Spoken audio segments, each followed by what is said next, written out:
আসসালামু আলাইকুম ওয়া রাহমাতুল্লাহি ওয়া বারাকাতুহু। ইন্নাল হামদুলিল্লাহি ওয়াহদা ওয়াসসালাতু ওয়াসসালামু আলা মান লা নাবিয়্যা বা'দা আম্মা বা'দ। সম্মানিত উপস্থিতি, আমরা আপনাদের সম্মুখে ধারাবাহিকভাবে আলোচনা উপস্থাপন করছিলাম সন্তানদের প্রতি সালাফদের নসিহা। এ পর্যায়ে আমরা আলোচনা করছিলাম যে সঙ্গী নির্বাচনের ব্যাপারে সন্তানদেরকে নসিহা করতে হবে। লোকমান হাকিম আলাইহিস সালামের ব্যাপারে আমরা কে না জানি, তিনি নবী ছিলেন না, কিন্তু তিনি আল্লাহ তাআলার প্রিয়ভাজন একজন বান্দা ছিলেন, সালাফ ছিলেন। তিনি তার সন্তানকে অনেক নসিহা করেছেন, যেমনটা এখানেও প্রমাণিত হয়।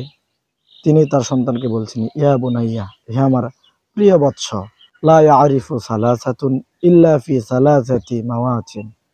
তিনটা পরিস্থিতি ছাড়া তিনজন ব্যক্তিকে চেনা যায় না। অর্থাৎ তিনটা পরিস্থিতিতেই কেবলমাত্র তিনজন ব্যক্তিকে তুমি চিনতে পারবে। এক, লা ইয়ারিফুল হালিমু, তুমি ধৈর্যশীলকে চিনতে পারবে না।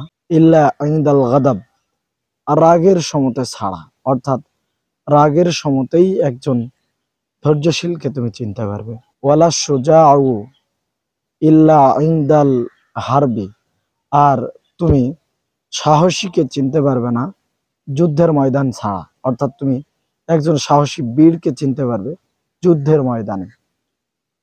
তিন, ওয়ালাল আখু, আর ভাই বা বন্ধুকেও তুমি চিনতে পারবে না ইল্লা ইনদাল হাজাতি, প্রয়োজন ছাড়া। অর্থাৎ যখন প্রয়োজনে পড়বে তখন কে তোমার প্রিয়ভাজন, কে তোমার বন্ধু, কে তোমার ভাই, এটা তুমি চিনতে পারবে।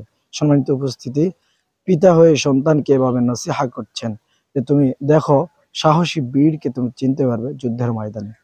তুমি একজন সৎ বন্ধু বা ভাইকে চিনতে পারবে তোমার প্রয়োজনে।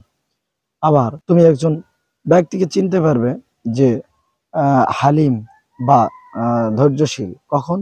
রাগের সময়তে যদি সে নিজের রাগকে কন্ট্রোল করতে পারে। তাহলে এই বিষয়গুলো আমাদের অর্জন করা উচিত। আল্লাহ আমাদেরকে তাওফিক দান করুন। আমিন ওয়া আখিরু দাওয়ানা আনিল হামদুলিল্লাহি রাব্বিল আলামিন। আসসালামু আলাইকুম ওয়া রাহমাতুল্লাহি ওয়া বারাকাতুহু।